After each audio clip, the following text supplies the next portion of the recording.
ماشاء اللہ لا حول ولا قوة الا باللہ العلی العظیم۔ اعوذ باللہ من الشیطان اللعین الرجیم۔ بسم اللہ الرحمن الرحیم۔ السلام علیکم محترم ناظرین و سامعین، آج پھر ایک نئے موضوع کے ساتھ آپ حضرت کی خدمت میں حاضر ہیں، اور آج کا موضوع ہے عید الاضحیٰ۔ عید الاضحیٰ جہاں بہت سی عیدیں سال بھر میں ہم لوگ مناتے ہیں، اس میں سے ایک عید الاضحیٰ ہے، اور یہ بہت ہی عظیم المرتبت عید ہے۔ جس مہینے میں ہم زندگی گزار رہے ہیں یعنی ذی الحج کا مہینہ، اس میں عید الاضحیٰ ہے، عید غدیر ہے جو عید اکبر ہے، اور عید مباہلہ ہے۔ یہ تمام عیدوں کا مہینہ ہے، عید ذی الحج کا مہینہ۔ جتنے بھی ہم اس میں خوشیاں منائیں اور عبادات کا اہتمام کریں وہ کم ہے، اعمال بجلائیں وہ کم ہے۔ عبادات کا مہینہ ہے، اللہ سے قریب ہونے کا مہینہ ہے، اس سے قربت و خوشنودی حاصل کرنے کا مہینہ ہے۔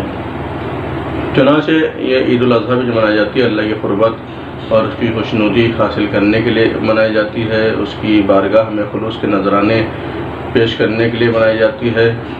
یہ عید الاضحیٰ جناب ابراہیم و اسماعیل کی یاد میں منائی جاتی ہے۔ جناب ابراہیم علیہ السلام نے خواب میں دیکھا تھا کہ میں اپنے فرزند جناب اسماعیل کو ذبح کر رہا ہوں راہ خدا میں، حکم خدا سے راہ خدا میں جناب اسماعیل کو، اپنے فرزند کو، اپنے بیٹے کو ذبح کر رہا ہوں۔ تو آپ نے جو خواب دیکھا تھا اس کو بیان کیا اپنے بیٹے جناب اسماعیل سے، وہ بیٹے کہ جو تمنا و آرزو سے دنیا میں آئے تھے، دعا و مناجات کے نتیجے میں دنیا سے آئے تھے۔ جناب ابراہیم کی کوئی اولاد نہیں تھی، آپ اکلوتے فرزند تھے جناب اسماعیل کے روپ میں۔ تو اس بیٹے کے لیے خواب میں حکم پروردگار ہوا کہ اس کو ذبح کیجیے، اس کی قربانی کیجیے۔ چنانچہ حکم پروردگار کو بیان کیا اپنے بیٹے جناب اسماعیل سے، اور انہوں نے جب خواب کو سنا اپنے بابا سے تو نے کہا کہ بابا جان جو آپ کو حکم پروردگار ہوا ہے، یعنی کہتے جو آپ نے خواب دیکھا ہے خواب کا عمل کیجیے، نہیں، جو آپ کو حکم پروردگار ہوا ہے اس کے اوپر آپ عمل کیجیے، انشاءاللہ مجھے صابرین میں سے پائیں گے، صبر کرنے والوں میں سے پائیں گے۔ چنانچہ جو ان کی رضامندی مل گئی اور جناب حاجرہ کی بھی، تو آپ معینہ وقت پر اسماعیل کو میدان منی میں لے گئے، آنکھوں کو اوپر پٹی باندھی، چھری آپ کے پاس ہے۔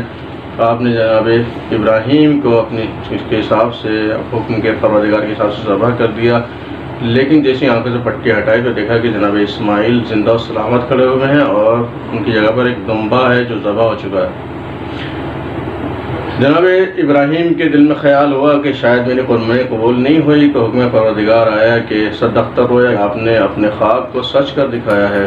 وفدیناہ بذبح عظیم، ہم نے اس قربانی کو ذبح عظیم سے تبدیل کر دیا ہے۔ تو ذبح عظیم سے اس قربانی کو تبدیل کر دیا گیا۔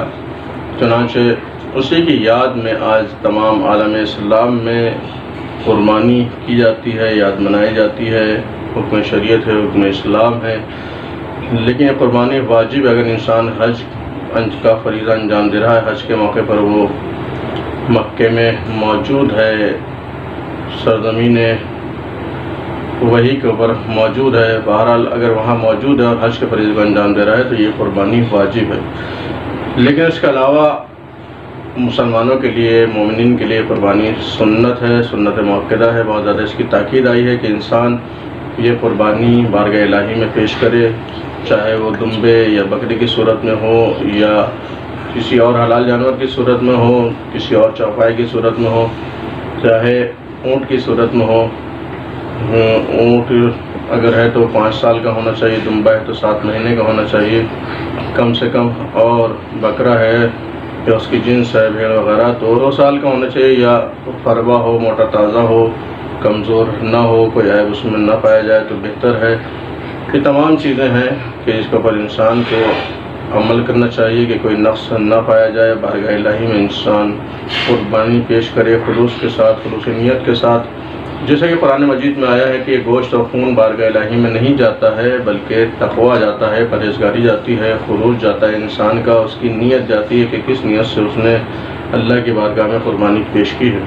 یہ قربانی ہے، کسی کو طنز نہیں ہے، کسی کو پریشان کرنا مقصد نہیں ہوتا ہے، اس میں کسی کو اذیت دینا مقصد نہیں ہوتا ہے، کسی کو تکلیف پہنچانا، عذاب دینا مقصد نہیں ہوتا ہے، بلکہ یہ اللہ کی بارگاہ میں خلوص کا نذرانہ ہے، قربانی ہے۔ قربانی ہوتی ہے تو انسان اس طرح سے قربانی پیش کرتا ہے بارگاہ الہی میں کہ خرچ کر کے جانور خریدتا ہے اور پھر اس کو راہ خدا میں ذبح کرتا ہے، قربت خدا کے لیے، خوشنودی خدا کے لیے، حکم پروردگار پر عمل کرنے کی صورت میں، شریعت پر عمل کرنے کی صورت میں اور اسلام پر عمل کرنے کی صورت میں اسلامی تعلیمات ہیں کہ اس کو سنت موقعہ قرار دیا گیا ہے کہ انسان خود کوئی جانور ذبح کرے یا کسی جانور میں چند افراد مل کر کے حصہ لیں اور بارگاہ الہی میں اپنی گنجائش کے اعتبار سے قربانی پیش کریں۔ چنانچہ یہ قربانی جو ہم کرتے ہیں اس کے 3 حصے کیے جاتے ہیں، جو بھی گوشت ہوتا ہے اس کے 3 حصے ہوتے ہیں۔ ایک حصہ اپنے اور اپنے اہل و عیال کے لیے ہوتا ہے، اور ایک حصہ دوست احباب عزیز و اقارب کے لیے ہوتا ہے، اور ایک حصہ ضرورت مندوں کے لیے ہوتا ہے، مستحقین کے لیے ہوتا ہے، مستحقین مومنین کے لیے کہ ان تک پہنچایا جائے تاکہ وہ بھی اس قربانی سے فیض اٹھا سکیں۔ اور اس کا اصل مقصد یہی ہے کہ بارگاہ الہی میں قربانی پیش کریں، یعنی دوسروں کا خیال رکھنا، پڑوسیوں کا خیال رکھنا، ضرورت مندوں کا خیال رکھنا، بیواؤں کا خیال رکھنا، یتیموں کا خیال رکھنا۔ یہی قربانی ہے اصل راہ خدا میں کہ ہم ضرورت مندوں کا، مستحقین کا خیال رکھیں، اپنے جوار کا خیال رکھیں، پڑوس کا خیال رکھیں اور ان کو بھی اس میں شریک کریں، خوشیوں میں شریک کریں، عید کی خوشیوں میں ان کو شریک کریں۔ ان کی ضرورتوں کا خیال رکھیں گے تو انشاءاللہ اپنے آپ پڑوسی ہوں، عزیز و اقارب ہوں، دوست احباب ہوں، ضرورت مند ہوں، ان کی شرکت اس میں ہو جائے گی۔ تو موقع کو اور خاص طور سے فراموش نہیں کرنا چاہیے۔ خوشیاں منائے انسان جائز حدوں کے اندر، جائز حدود میں رہتے ہوئے، جیسا کہ نماز ہے، اس روز غسل ہے، لباس ہے کہ اچھے سے اچھا لباس پہنے، انسان خوشبو لگائے، غسل کرے عید کا اور قربانی پیش کرے اور 2 رکعت نماز ادا کرے۔ اس کے 2 خطبے بھی ہیں۔ 2 رکعت نماز کی نیت سنت کی نیت ہوگی، چاہے فرادہ پڑھے جماعت سے کہ 2 رکعت نماز دے۔ عید الاضحیٰ پڑھتا ہوں میں، اس کو عید الاضحیٰ کہا اس لیے جاتا ہے کہ ایسی عید ہے جو دین چڑھے کے وقت کی عید ہے، وقت چاشت کی عید ہے، جب سورج بلند ہوتا ہے اس وقت کی عید ہے، سورج نکلنے کے بعد کی عید ہے۔ چنانچہ اس کا وقت صبح کے بعد سے زوال تک رہتا ہے کہ اس دوران انسان نماز عید ادا کر لے اور قربانی پیش کر دے اور ضرورت مندوں تک ان کا حق پہنچا دے۔ رسول خدا نے تو یہاں تک قربانی پیش کی کہ جب آپ نے 3 حصے تقسیم کرنا شروع کیے تو ایک حصہ راہ خدا میں سندہ سے خرچ کے ضرورت مندوں میں تقسیم کرایا، ایک حصہ عزیز و اقارب دوست احباب میں، اور ایک حصہ جو بچا تھا اپنے لیے اس کو بھی راہ خدا میں خرچ کر دیا۔ اصحاب میں سے کسی نے معلوم کیا کہ یا رسول اللہ آپ نے اپنے لیے کچھ نہیں بچایا، تو پیغمبر اسلام نے فرمایا کہ تمہاری سمجھ کے اعتبار سے ہے کہ میں نے اپنے لیے کچھ نہیں بچایا، لیکن دراصل راہ خدا میں خرچ کر کے میں نے سب کچھ بچا لیا ہے۔ جو اس کی راہ میں خرچ ہوتا ہے وہ محفوظ رہتا ہے، جو انسان اپنے اوپر خرچ کر لیتا ہے وہ باقی نہیں رہتا۔ تو یہ بھی ایک پیغام ہے پیغمبر اسلام کی عملی زندگی کا کہ انسان اپنے اوپر دوسروں کو ترجیح دے، ان کا خیال رکھے، ضرورت مندوں کا خیال رکھے۔ یہی اصل قربانی اور خدمت ہے۔ وہ بات الگ ہے کہ انسان کو اجازت ہے کہ وہ ایک حصہ خود خرچ کر سکتا ہے، استعمال کر سکتا ہے، لیکن وہ بھی اگر چاہے ثواب میں شریک ہے، وہ بھی ثواب کا حصہ بن جائے تو اس کو بھی راہ خدا میں خرچ کرے۔ بعض لوگ کہتے ہیں کہ ہم قربانی کیوں کریں کہ ہمارے کوئی کھانے والا نہیں ہے، ہمارے یہاں افراد کم ہیں، ہم قربانی کر کے کیا کریں، جانور میں حصہ لے لیں گے جہاں کئی لوگ شریک ہوں۔ تو دیکھیے اگر اللہ نے نوازا ہے تو یہ سنت مؤکدہ ہے قربانی کرنا، اس میں یہ کچھ شرائط نہیں ہے کہ آپ کے کتنے کھانے والے ہیں اور نہیں کھانے والے ہیں۔ یہاں اصل یہ ہے کہ آپ نہ کھائیے، کوئی بوٹی نہ کھائیے، کچھ نہ کھائیے، گوشت کا کچھ حصہ نہ کھائیے، سب کچھ راہ خدا میں خرچ کر دیجیے۔ یہ تو قربانی راہ خدا میں ہے، راہ خدا میں آپ خرچ کیجیے، دوسروں کو تقسیم کر دیجیے، نہیں کھائیے۔ تو یہ تھوڑی کہ سب کھائیں اور فریج میں اسٹور کریں، اس کو ذخیرہ کریں، تو اس کو بانٹ دیں، تقسیم کر دیں اس سے پہلے کہ وہ خراب ہو۔ بعض لوگ پچھتا کے بعد میں لوگوں میں تقسیم کراتے ہیں کہ اب یہ ہمارے کام کا نہیں رہے گا، لہٰذا لوگوں میں بٹوا دیا جائے، رشتہ داروں میں بٹوا دیا جائے۔ نہیں، یہ نظریہ غلط ہے، سوچ غلط ہے۔ یہ راہ خدا میں خلوص دیکھا جاتا ہے، تقویٰ پرہیزگاری دیکھی جاتی ہے کہ آپ کتنا اس کی راہ میں خرچ کر سکتے ہیں اس قربانی کی صورت میں۔ چنانچہ قربانی کرے انسان، یعنی دیکھیں کہ ہمارے یہاں کتنے کھانے والے ہیں، جتنا کھانے والے ہیں اتنا بچا لیے آپ، پھر بھی 3 حصوں میں سے ایک حصہ روکنا ہے، اور وہ بھی آپ چاہیں تو راہ خدا میں خرچ کر سکتے ہیں، وہ بھی نہ روکیں، اس کو بھی راہ خدا میں خرچ کر سکتے ہیں۔ تو ایسی کوئی بات نہیں ہے، سوچنے کا مقام ہے۔ بہرحال یہ دعوت فکر ہے، لوگوں کے لیے ہو سکتا ہے کہ لوگوں کے کام آئے بات۔ بس آخر کلام میں عرض کیا جائے کہ نماز 2 رکعت ہے، چاہے فرادہ ادا کی جائے چاہے جماعت سے ادا کی جائے، سنت ہے۔ 2 رکعت نماز عید الاضحیٰ پڑھتا ہوں میں سنت فروتاً اللہ، یا 2 رکعت نماز عید الاضحیٰ پڑھتی ہوں میں سنت فروتاً اللہ۔ مسجد میں جا کر کے نماز عید الفطر باجماعت ادا کریں، اس کا زیادہ ثواب ہے، جماعت کا صورت میں ثواب ہے، 25 گنا فرادہ کی بنسبت زیادہ ثواب ہوتا ہے جماعت سے نماز ادا کرنے کا۔ تو جب مسجد میں جائیں نماز بھی ادا کریں اور خطبے بھی سنیں، اس کا بھی 2 رکعت نماز کا ثواب ہے، خطبے سننے کا بھی۔